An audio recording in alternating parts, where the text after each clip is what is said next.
Welcome back to Coin Consciousness, your one-stop shop for everything crypto. Today we're talking about Bitcoin adoption worldwide.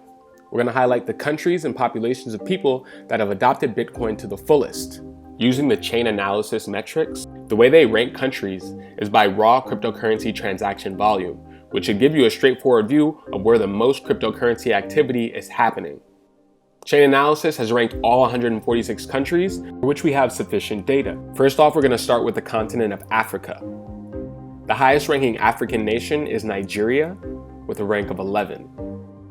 Following Nigeria is Morocco with a rank of 14 and Kenya with a rank of 19. The potential profit margin for African investors is much larger since all of their currencies are much lower valued than the Western currencies. Therefore, the growth of Bitcoin will have a much greater effect on their currency. Nigeria remains the undisputed king of crypto in Africa, with far and away the highest number of crypto users and holders in all the continent. Interestingly enough, Africa's 5 powerhouse economies are among the top 5 crypto holders on the continent: Nigeria, South Africa, Kenya, Morocco, and Egypt, respectively. My assumption for the reason for this is that you need power and internet access to actively trade Bitcoin. So those countries that have the most stable grid are the countries where you see the traders and the investors in Bitcoin profiting the most. Let's listen to what Munachi Ogweke, Chief Business Officer of Yellow Card Financial, has to say about crypto adoption in Africa.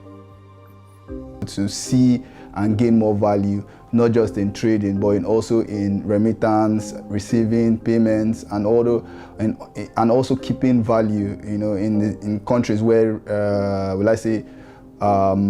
inflation is a problem, there isn't crypto to really hedge their positions against their local currency. So crypto has provided a lot of value to people in different African countries for them to be able to move money, pay for trades, and also expand their businesses across borders as well.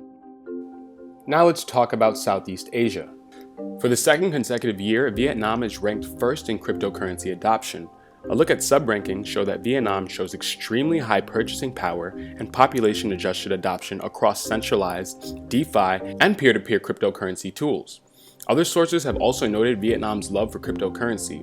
Polling done in 2020 found that 21% of Vietnamese consumers reported using or owning cryptocurrency, second only to Nigeria at 32%.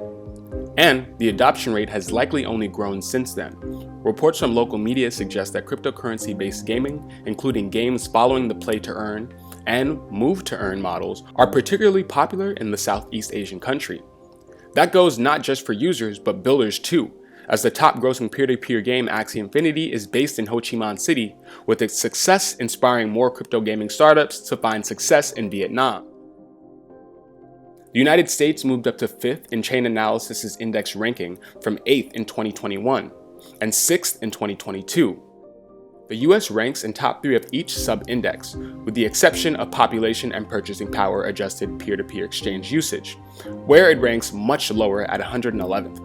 This isn't surprising. Chain Analysis's research shows that peer-to-peer exchange usage tends to be highest in countries with low purchasing power. Perhaps most interesting is the fact that the United States is by far the highest ranked developed market country on the Chain Analysis Index, and one of only 2 to make the top 20 along with the UK.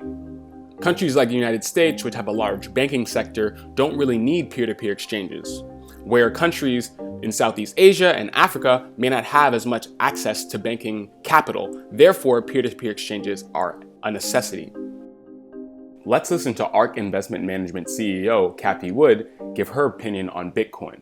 Notice how she speaks of institutional investors, as she's an American investor, and institutions are what are pushing the adoption of Bitcoin in the United States. I'm assuming, Cathie, that you're going to hold to your Bitcoin forecast for, $1 million per coin by 2030. That still feels good to you?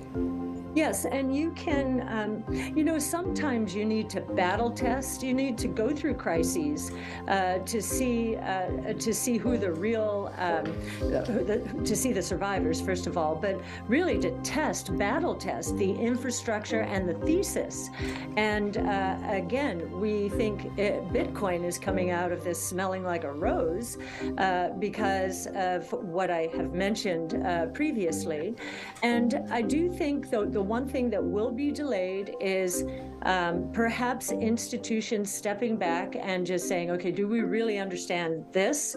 And once they actually do the homework and see what's happened here, I think they might be more comfortable moving into Bitcoin and perhaps Ether as a first stop, because they'll understand it more. China re-enters the top 10 of the Chain Analysis Index this year, placing 13th in 2021. The subdivision index shows that China is especially strong in usage of centralized exchanges, placing second overall to purchasing power adjusted transaction volume at both the overall and retail levels. This is especially interesting given the Chinese government's crackdown on cryptocurrency activity, which includes a ban on all cryptocurrency trading. Announced in September 2021, Chain Analysis data suggests that the ban has either been ineffective or loosely enforced. The ineffectiveness of the ban speaks to the inability to control cryptocurrency. The lack of centralization inherent to the cryptographic code of most cryptocurrencies makes it hard to completely stop the trading. Therefore, China may implement control over centralized exchanges, but there are plenty of decentralized exchanges that are accessible through the internet. Crypto exchanges form popular means to acquire cryptos in the US and Russia. The numbers in China have been affected by the crypto ban imposed in the last quarter of 2021. The country slipped into the 13th position. Activity on the peer-to-peer marketplaces and exchanges drastically reduced, placing the country north of the 100th position in peer-to-peer trading. Countries from the emerging economies showed a lot more activity, especially on a peer-to-peer basis. In contrast, institutional traders primarily spurred the adoption in developing countries. Like the dollar, most cryptos operate on a global scale, easing the purchase of goods and servicing globally. Most consumers also view currencies as a mean of improving financial inclusion to underbroke and underdeveloped populations, as stated earlier on in the video. In Europe, the UK, and Switzerland, top ranking, although large hedge funds facilitate the adoption. English-speaking countries, the US, UK, and Australia, lead in crypto adoption. However, the US leads by far in North America, while China and Russia still hold significant portions of the crypto market. However, institutional and professional traders lead in purchasing and using cryptos in these countries.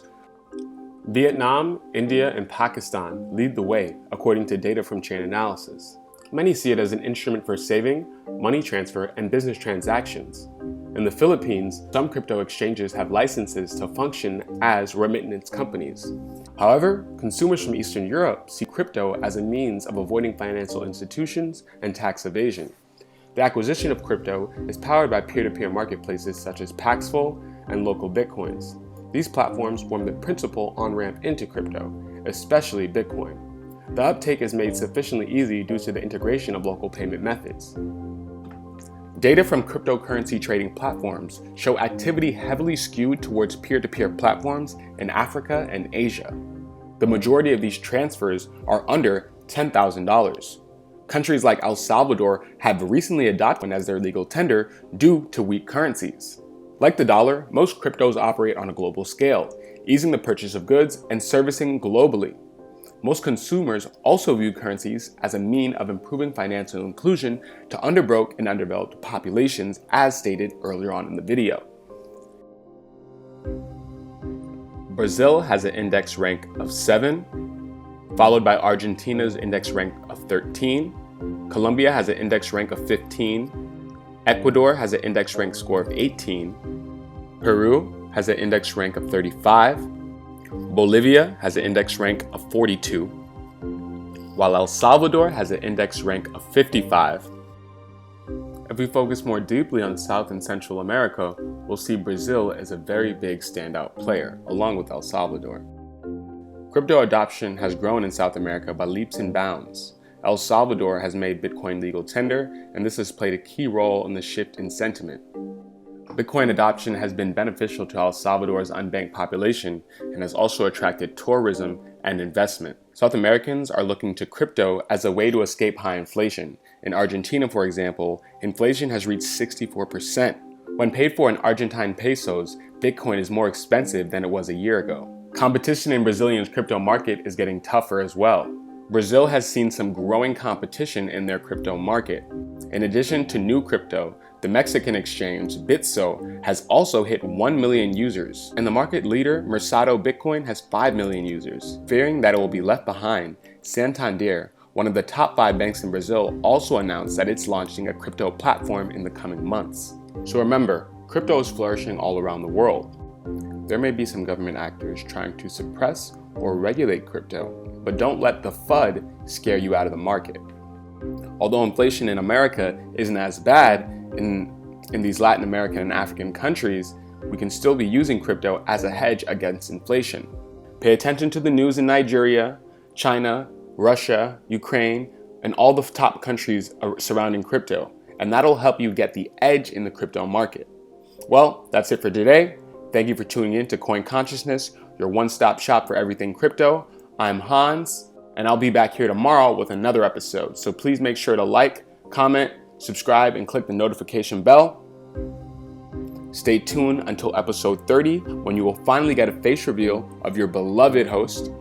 And until then, I'll talk to you soon.